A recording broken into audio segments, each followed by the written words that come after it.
"Oh, by the way, I'm pregnant." The words hit me like a sledgehammer to the chest. Natalie didn't even look up from her phone as she delivered what should have been the most joyous news of our marriage. Instead, she scrolled through Instagram while picking at her cold chicken dinner, as casual as if she'd mentioned the weather. I froze, fork halfway to my mouth. We hadn't been intimate in 6 months. Not once. That's wonderful, honey," I managed, forcing the words through a throat that felt like sandpaper. She finally glanced up, her expression flat. "Guess miracles happen when you finally let your guard down, huh?" I nodded and smiled, but inside, something fundamental shattered. Because what Natalie didn't know, what no one except my doctor knew, was that I'd been completely sterile since the age of 13. A childhood illness had destroyed any possibility of fatherhood. The diagnosis was absolute, permanent, medically impossible to reverse. My wife was pregnant, and it definitely wasn't mine. My name is Liam Matthews, and until that moment, I thought I had it all figured out. At 32, I was a senior software engineer at a respected tech firm in downtown Seattle. Not flashy work, but it paid well and gave me the stability I'd always craved. I wasn't the type to chase dreams or take wild risks. I was the guy people called reliable, steady, the one who showed up. That's probably what attracted Natalie to me in the first place. We'd met 4 years ago at a coffee shop near my office. She was a marketing coordinator for a local agency, vibrant and outgoing in all the ways I wasn't. Where I was methodical, she was spontaneous. Where I was quiet, she filled rooms with laughter. We balanced each other perfectly, or so I thought. Our courtship was a whirlwind by my standards. Within 6 months, she'd moved into my apartment. Within a year, I'd proposed with my grandmother's ring, getting down on one knee in the same coffee shop where we'd met. She said yes before I could finish my rehearsed speech, tears streaming down her face as she pulled me up for a kiss that tasted like forever. The wedding was everything she'd dreamed of. A garden ceremony in her parents' backyard, filled with white roses and string lights. I wore my father's watch and cried when she walked down the aisle in her grandmother's dress. When we exchanged vows, I meant every word. In sickness and in health, for richer or poorer, till death do us part. I was committing to forever with the woman I loved more than anything in the world. For the first 2 years of marriage, we were genuinely happy. Natalie would curl up next to me on the couch while I worked on side projects, her head on my shoulder as she scrolled through Pinterest, planning our future. We talked about buying a house, maybe getting a dog first to practice being responsible for something together. She'd joke about my methodical nature, calling me her beautiful, boring husband in a way that felt affectionate rather than cutting. I knew about my infertility, of course. The illness had struck when I was 13, a severe case of mumps that led to orchitis, leaving me sterile. The doctors had been clear. There was 0 chance of natural conception. But I'd never told Natalie. It wasn't that I was hiding it maliciously.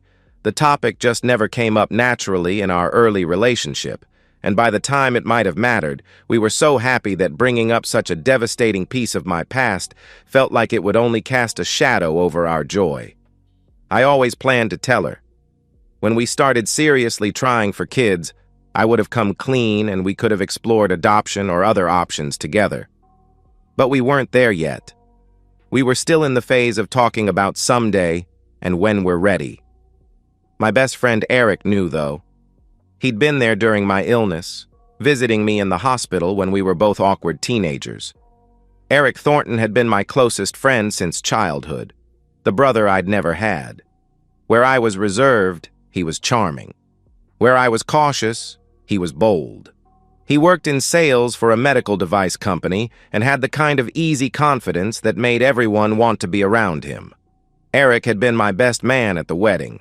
He'd thrown me an epic bachelor party, given a heartfelt speech about how Natalie was perfect for me, and had been genuinely thrilled when I'd found happiness.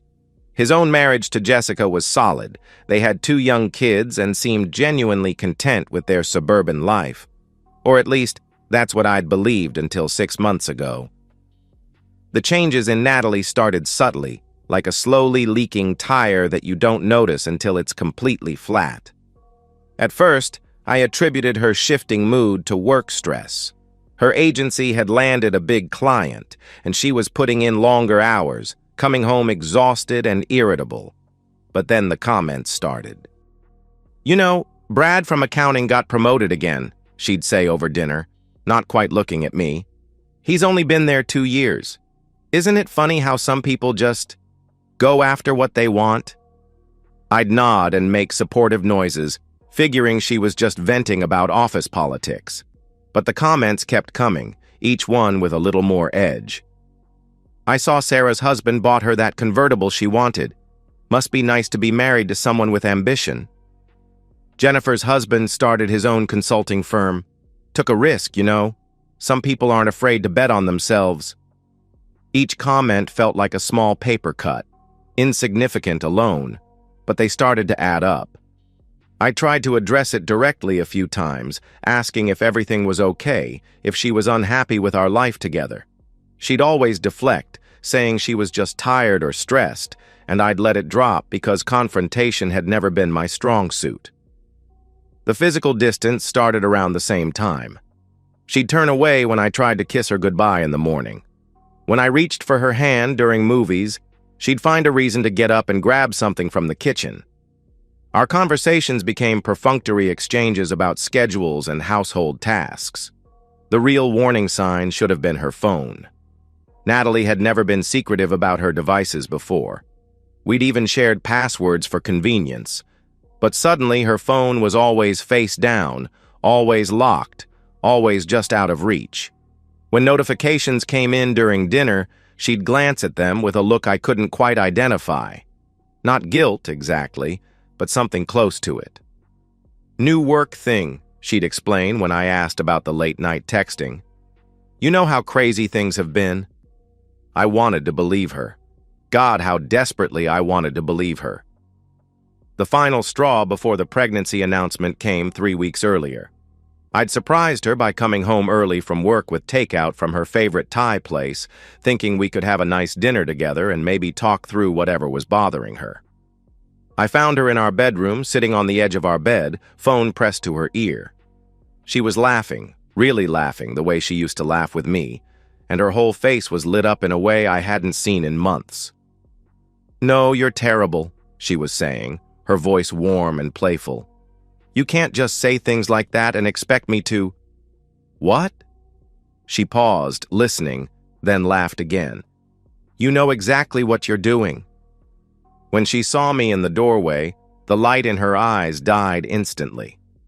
"I have to go," she said quickly into the phone. "Yeah, I'll talk to you later." She hung up and turned to me with a bright, artificial smile.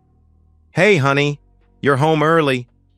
"Who was that?" I asked, setting the takeout on the dresser. "Oh, just Jennifer from work. Girl talk, you know how it is." But I'd heard her laughing with Jennifer before, and this wasn't the same tone. This was intimate, flirtatious, the way she used to talk to me when we were first dating. That night, after she'd fallen asleep, I lay awake staring at the ceiling, trying to piece together all the small signs I'd been ignoring. The late nights, the phone calls, the distance, the criticism that seemed designed to push me away. I wanted to be wrong. I prayed I was wrong. But 3 weeks later, when she casually announced her pregnancy without even looking up from her phone, I knew with absolute certainty that my worst fears were true. That night, after Natalie had gone to bed, I sat in my home office with the door locked, staring at my medical records on the computer screen. The diagnosis was right there in black and white. Complete azoospermia, secondary to bilateral orchitis. Patient advised of permanent sterility. 0 probability of natural conception. The date on the report was nearly 20 years old, but the condition was irreversible. There was no question, no room for doubt, no medical miracle that could explain what Natalie had just told me. My wife was carrying another man's child, and she was planning to pass it off as mine. I sat there in the dark for hours, cycling through emotions like a broken slot machine. Grief for the marriage I thought I had, rage at the betrayal, humiliation at being played for a fool. But underneath it all, a cold clarity began to settle in. Natalie wasn't just cheating on me. She was preparing to trap me in a lie that would define the rest of my life. She was going to let me believe I was a father, let me love and support a child that wasn't mine, all while carrying on her affair behind my back. The deception was so profound, so calculated, that it took my breath away. I thought about confronting her, demanding the truth, maybe even proposing couples therapy to work through this crisis. But as I sat there, remembering months of subtle cruelty and deliberate distance, I realized something important. Natalie had already made her choice. She'd chosen her affair partner over our marriage. She'd chosen deception over honesty. She'd chosen to destroy our life together rather than have the courage to end it cleanly. So why should I give her the easy way out? If Natalie wanted to play games, if she wanted to manipulate and deceive, then I'd show her exactly what those games looked like when played by someone who was actually good at them. She'd underestimated me, dismissed me as boring and predictable. That was going to be her biggest mistake. I opened a new document on my computer and started typing. Not an emotional rant or a letter I'd never send, but a methodical plan. If my wife wanted to destroy our marriage, she was going to face the consequences of that choice. But she'd do it on my terms, not hers. The Liam she'd married was steady and reliable. Boring, according to her. But boring people are often the most dangerous when they finally decide to act because nobody sees them coming. I was done being the faithful husband. It was time to be something else entirely. Over the next week, I became a different person. To Natalie, I remained the same supportive husband, maybe even more attentive than before. But in my private moments, I was planning the most comprehensive revenge of my life. The first step was gathering evidence. I needed to know exactly who she was sleeping with, how long it had been going on, and how deep the betrayal ran. I suspected it was Eric.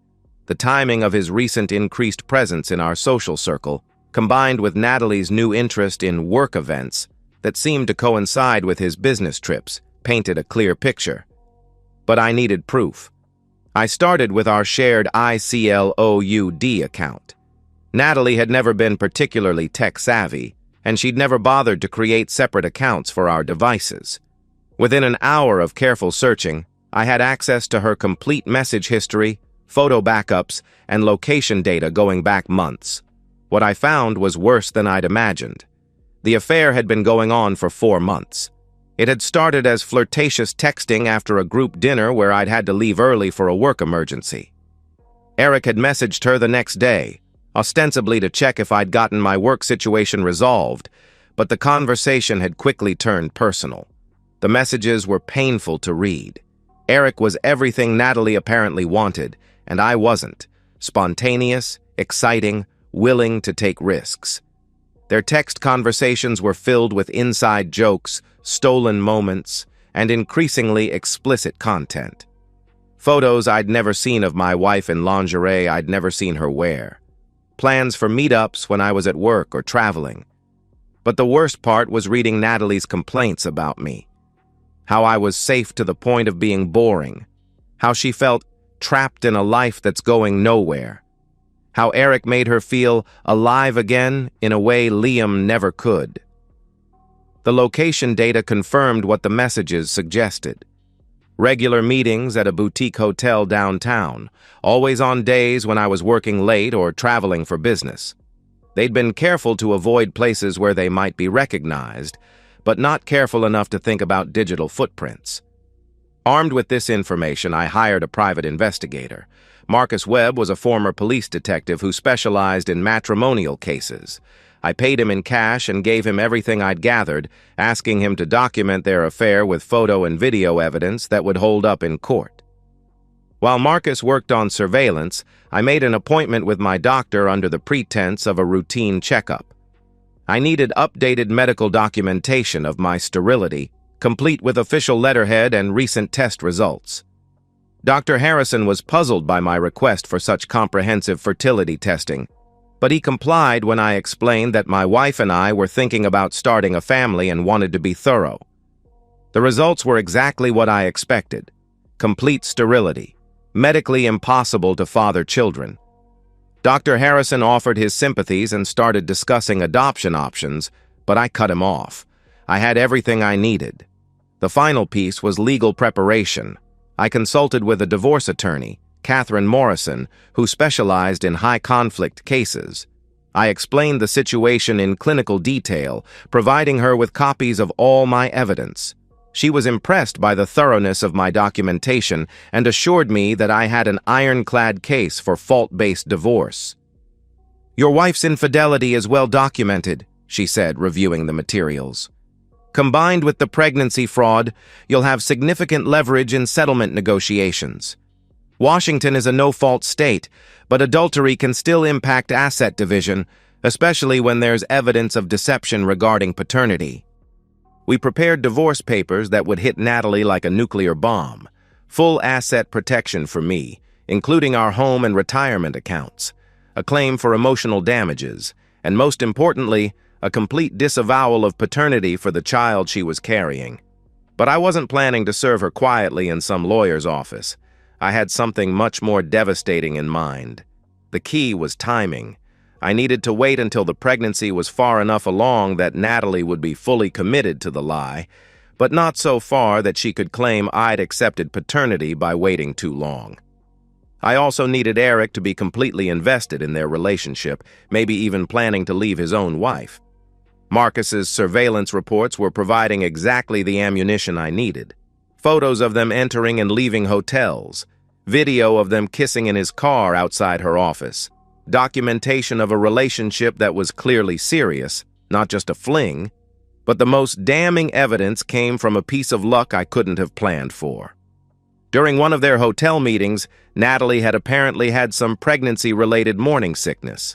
The hotel housekeeping staff had thrown away tissues and other materials that contained trace amounts of fetal DNA, genetic material that could be tested for paternity. Through a contact Marcus had in the medical field, we were able to obtain samples for DNA testing. It was a legal gray area, but not technically illegal since the materials had been discarded as medical waste. The test results were definitive. Eric Thornton was the biological father of Natalie's baby. With all the evidence compiled, I was ready for the final phase of my plan. But I still needed the perfect moment to execute it. A time when both Natalie and Eric would be completely exposed, with no room to deny or deflect. That opportunity came when Natalie suggested we have a small celebration dinner for the pregnancy announcement. She wanted to invite both sets of parents, plus Eric and Jessica, our closest friends. An intimate gathering to share our wonderful news with the people who mattered most. I agreed enthusiastically. It was going to be perfect. The dinner party was set for Saturday evening at our apartment. Natalie spent the week planning the menu and decorating, more excited than I'd seen her in months. She was glowing with the anticipation of her big reveal, completely unaware that I was planning a revelation of my own. I played my part perfectly. I helped with the shopping, offered suggestions for the menu, even bought a bottle of sparkling cider for a toast. To anyone watching, I was the picture of an expectant father, nervous and excited about sharing our news. Eric arrived with Jessica and their 2 kids, bringing flowers for Natalie and a bottle of expensive whiskey for me. He clapped me on the back with what I now recognized as guilt, masquerading as enthusiasm. "Looking good, man," he said, his smile just a little too wide. "Married life suits you." "Thanks, brother," I replied, using the term we'd always used for each other, watching him flinch almost imperceptibly. "It really does." Both sets of parents arrived within minutes of each other, and soon our small living room was filled with conversation and laughter. Natalie was in her element, playing the perfect hostess, accepting compliments on the meal and deflecting questions about when we might have big news to share. After dinner, as we gathered in the living room for dessert, Natalie stood up and cleared her throat. "Actually, Liam and I do have something to tell everyone." She looked at me expectantly, and I stood up beside her, wrapping my arm around her waist in what must have looked like a supportive gesture. I could feel Eric's eyes on us from across the room. "We're pregnant," Natalie announced, her voice bright with joy. The room erupted in celebration. Her mother burst into tears, my father started talking about grandchildren, and Jessica jumped up to hug Natalie. Eric offered congratulations with the appropriate level of surprise, but I caught the way his hand trembled slightly when he raised his glass for the toast. "To new beginnings," I said, lifting my own glass, looking directly at Eric as I spoke. We let the celebration continue for about 10 more minutes. Natalie was basking in the attention, accepting congratulations and fielding questions about due dates and baby names. The happiness in the room was genuine and infectious, which made what came next even more devastating. "Actually," I said, speaking loud enough to cut through the conversation, "there's something else I need to share with everyone tonight." The room quieted, all eyes turning to me. Natalie looked confused but not concerned, probably expecting some sweet addition to the announcement. I walked to the kitchen and returned with a manila envelope I'd hidden in the pantry earlier that day. "This is difficult to say," I began, my voice steady and calm, "but I think everyone deserves to know the truth about this pregnancy." Natalie's face started to change, confusion shifting to concern. "Liam, what are you—" "The truth is," I continued, opening the envelope and pulling out the first document, "I am completely sterile. I have been since I was 13 years old due to a childhood illness. It is medically impossible for me to father children." The silence that followed was deafening. I could hear the clock ticking on the mantel, someone's sharp intake of breath, the sound of a glass being set down too hard on the coffee table. "I have here," I said, holding up the medical records, "documentation from my doctor confirming my sterility dated from last week. Complete azoospermia, 0 sperm count, absolutely no possibility of natural conception." Natalie had gone completely white. "Liam, this is—" "I also have," I continued, pulling out the next set of documents, "extensive evidence of my wife's 4-month affair with Eric Thornton, including hotel receipts, photographs, text message transcripts, and DNA evidence confirming that Eric is the biological father of the child she's carrying." I handed the paternity test results to Natalie's father, who was sitting closest to me. His face went from confusion to horror as he read the document. "Security camera footage from the Fairmont Hotel showing Natalie and Eric entering and leaving together on 17 separate occasions over the past 4 months," I said, distributing more photos around the room. Eric had stood up and was backing toward the door, but I wasn't finished with him yet.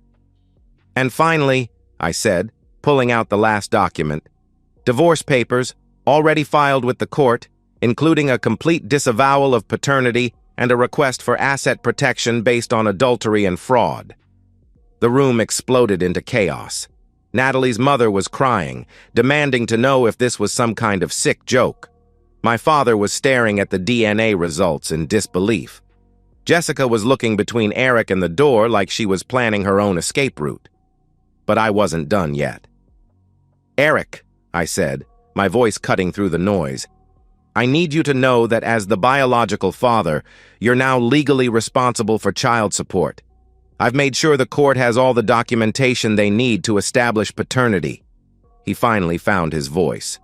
"Liam, man, I can explain—" "Actually, you can't," I said, "because I have 4 months of text messages where you both discussed how stupid and boring I am, how easy it was to deceive me, and how you planned to let me raise your child while you continued your affair." I turned to address the room one final time. "I want everyone to understand that this isn't anger talking. This isn't an emotional breakdown. This is justice. Natalie chose to destroy our marriage rather than end it honestly. She chose to commit paternity fraud rather than tell me the truth. And Eric chose to betray 20 years of friendship rather than respect my marriage. I walked to the front door and opened it. Now I'm choosing to make sure everyone knows exactly who they really are. I suggest you all figure out what you're going to do next, because I'm done pretending this family exists. I grabbed my overnight bag from the closet. I'd packed it that morning, and walked out of my own apartment, leaving behind the wreckage of 8 people's lives. The week that followed was the most satisfying of my life. I'd booked a suite at a downtown hotel for a month, giving myself space to watch the destruction unfold from a comfortable distance. The divorce proceedings moved forward with ruthless efficiency. Catherine Morrison had been right. The evidence was so overwhelming that Natalie's lawyer advised her to accept our terms rather than fight a battle she couldn't win. But the real entertainment came from watching the personal fallout. Within 48 hours, Eric's wife Jessica had filed for divorce and moved back to her parents' house with their children. The evidence I'd provided had made it impossible for Eric to deny or minimize his betrayal. Jessica's father, a well-connected local businessman, made sure word of the affair spread through their social and professional circles. Eric lost his job within the week. His company had a morality clause in their employment contracts, and adultery with a client's wife, they'd apparently used his work connections to book some of their hotel meetings, was grounds for immediate termination. Without his income and facing child support obligations to both Jessica and Natalie, his financial situation became dire quickly. Natalie's situation was even worse. Her conservative parents, who had always prided themselves on their family's reputation in their small religious community, were devastated by the public nature of the scandal. Her father, a deacon at their church, asked her to stay away until this mess could be resolved quietly. Her mother stopped taking her calls entirely. The apartment we'd shared was in my name only. I'd bought it before we were married and never added her to the deed.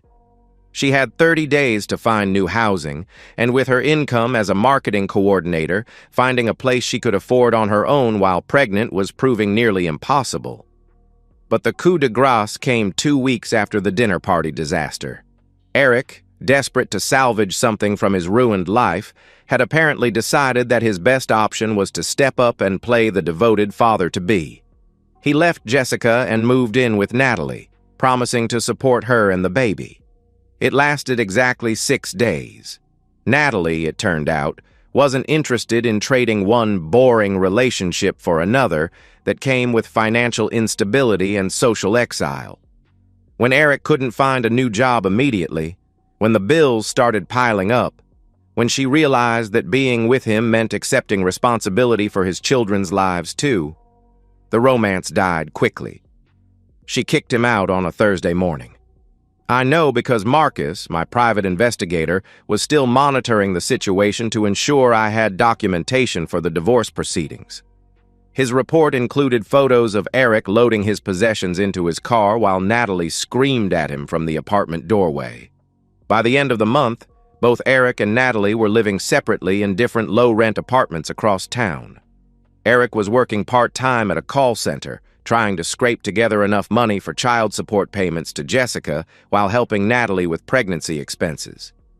Natalie had been forced to take a second job waitressing on weekends to afford rent. Their affair, which had seemed so passionate and exciting when it was hidden, had turned into a grim struggle for survival now that it was their reality. Meanwhile, I was thriving. The divorce settlement had protected all of my assets. Our shared bank accounts, which I'd been funding entirely from my salary, reverted to me. The apartment, the car, the retirement savings, all mine. Natalie got exactly what she'd contributed to our marriage financially, which was virtually nothing. But more importantly, I felt free for the first time in months. The constant tension of living with someone who despised me was gone. The anxiety of trying to fix a relationship that couldn't be saved had lifted. I was sleeping better, eating better, even enjoying my work more. I'd started dating again, casually at first, but I was surprised by how much interest I was generating. Apparently, being a financially stable software engineer with no children and a demonstrated commitment to honesty was attractive to a lot of women. Who knew? The final chapter of my revenge came 6 months after the dinner party, when I ran into Eric at a coffee shop near my office. He looked terrible, thin, unshaven, wearing clothes that had seen better days. When he saw me, his face went through a series of expressions: shame, anger, desperation, before settling on something like hope. "Liam," he said, approaching my table with the careful movements of someone who wasn't sure of their reception. "Can we talk?" I gestured to the empty chair across from me. "Sure." He sat down heavily, like a man carrying invisible weight. "I know you probably don't want to hear this, but I need you to know how sorry I am. What we did, there's no excuse for it." I sipped my coffee and waited. "Natalie and I, we're over. Have been for months. The whole thing was just... it was stupid. Selfish. I threw away everything that mattered for something that wasn't even real." "Okay," I said. "Jessica won't even let me see my kids except for supervised visits. I'm living in a studio apartment above a laundromat. I can barely make my child support payments." His voice cracked slightly. "I lost everything, man. My family, my job, my friends. Everyone knows what I did." I nodded sympathetically. "That sounds rough." "The thing is," he continued, leaning forward desperately, "I keep thinking about how good things used to be. You and me, we were brothers. Our families were friends. Remember that camping trip we took last summer? Your barbecues? Game nights?" "I remember. I miss that, Liam. I miss having you as a friend. I miss the life I had before I screwed everything up." He paused, gathering courage for what came next. "Is there any chance, any possibility, that we could work toward forgiveness? I know it would take time, and I know I don't deserve it. But maybe eventually." I looked at him for a long moment. This man who had been my closest friend for 20 years, who had stood beside me at my wedding, who had known about my medical condition and still chosen to sleep with my wife and let me believe I was going to be a father. "Eric," I said finally, my voice calm and measured, "I need you to understand something. What you did wasn't just adultery. It wasn't just betrayal. You and Natalie were planning to let me raise your child while you continued your affair behind my back. You were going to let me love that baby, support that baby, build my entire life around being a father, all while knowing it was based on a lie." His face crumpled. I know it was wrong. You were going to steal my entire future and make me pay for the privilege. Do you understand that? You were going to take everything from me and make me grateful for it." "Liam, please." I stood up, leaving money on the table for my coffee. "The answer is no, Eric. There will never be forgiveness. There will never be reconciliation. You made your choice, and now you get to live with the consequences." I paused at his chair, looking down at him one final time. "The difference between us is that I'm the kind of person who keeps his word. When I promised Natalie till death do us part, I meant it. When I called you my brother, I meant it. When I trusted you with my friendship, I meant it." I picked up my briefcase and headed for the door. "You're the kind of person who throws away 20 years of friendship for 4 months of excitement. That's who you are, Eric. That's who you've always been. I just finally see it clearly." I walked out into the Seattle sunshine, leaving him sitting alone at the table with his regrets and his consequences. 3 blocks away, I got a text from my new girlfriend asking if I wanted to grab dinner that evening. I smiled and texted back yes, then deleted Eric's number from my phone. Some stories end with redemption and forgiveness. This wasn't one of them. This was a story about choices and consequences, about the difference between boring and reliable, about what happens when people mistake kindness for weakness. Natalie and Eric had chosen excitement over stability, passion over loyalty, deception over honesty. They'd gotten exactly what they'd chosen, a chaotic, unstable life built on lies that collapsed the moment it was exposed to the light. I'd chosen differently. I'd chosen justice over revenge, strategy over emotion, truth over comfortable fiction, and I was the one who got to walk away into the sunshine, free and clear, while they lived forever with the wreckage they'd created. As I walked back to my office, I felt something I hadn't experienced in months. Genuine happiness. Not just relief or satisfaction, but actual joy at the life I was building. It turned out that boring was exactly what I'd wanted all along. And that's the end of today's story. If you enjoyed it, please give this video a thumbs up and drop a comment below. Your support helps the algorithm push my content further. If you're new to the channel, don't forget to hit that subscribe button. It really helps me keep creating more stories for you. Thanks for watching, and I'll see you in the next one.